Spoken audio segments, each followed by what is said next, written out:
What's up, everybody? Rusty Bucket, the 2 Buck Sports Show here with your post-game bounce.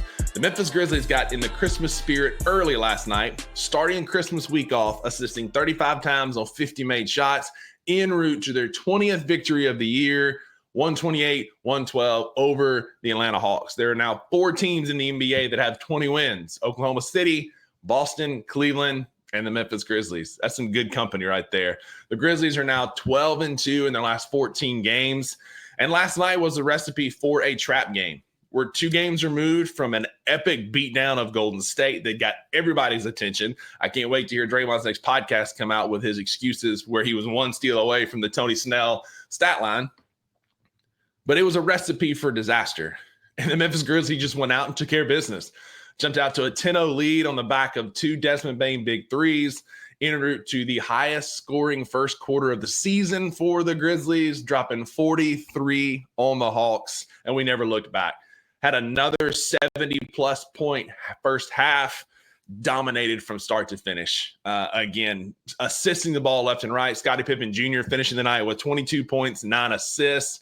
Desmond Bane was your leading scorer with 23 points and 8 assists. Jake LaRavia is playing out of his mind right now. Got folks on the timeline saying some wild stuff about him and his contract and what's going to happen.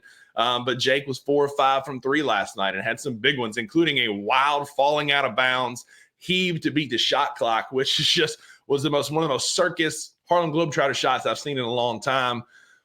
Tripp caught a rebound, made an errant pass to Jake, who essentially caught it in the first row of the stands, threw up a prayer to beat the shot clock, and found nothing but the bottom of the net for an epic 3. It was a wild play all the way around. Santi Aldama got in on the assist game. I think he finished with 10 and 6 last night. One of the assists, though, was a great backdoor cut to a streaking Brandon Clark, who hit a reverse layup that was just chef's kiss. Everything was working for the Memphis Grizzlies for the first 3.5 quarters. Not being negative, look, it was a great win. It was a good team win. It was a professional win. We took care of business, and we beat a bad basketball team. It got sloppy late, though. We got outscored in the fourth quarter, 36-28. Game got a lot closer than it should have been. Atlanta had all the momentum coming in to the end of the game. It didn't matter. We found a way to win. We won convincingly, but you want to see some of that kind of get buttoned up as we progress in our schedule. A win is a win, even if it's sloppy late. Doesn't matter. The Grizzlies are victorious for the 20th time this year. The first half effort was there. We were playing hard on both ends of the court with big blocks, chase downs. Jaren had a couple really big blocks on a night when his offense just wasn't clicking. The big man finished with 13 and 5 in 25 minutes, only shooting 35% from the field. He was the only Grizzly outside of Conchar and Cam Spencer who played late minutes with a net negative. Plus minus, he was a -1 when he was on the court. But it was nice to see, once again, our depth stepping up on a night when one of our stars didn't have their best stuff.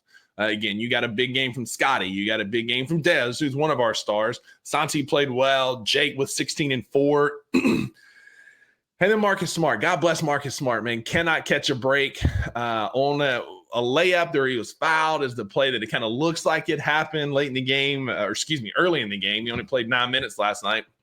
He injured his index finger on his left hand per Grizzlies PR, was doubtful to return and did not return to the game last night. You know, what can you say? This is the second straight year where he's had a weird finger injury. Last year it was on a follow-through on a shot. This year it was apparently on a layup. You feel for the guy. Hopefully it's nothing long-term, especially with some of the rumors kind of floating around about him. Either way, I think that this team's going to be fine. We've still got Vince and Gigi coming back.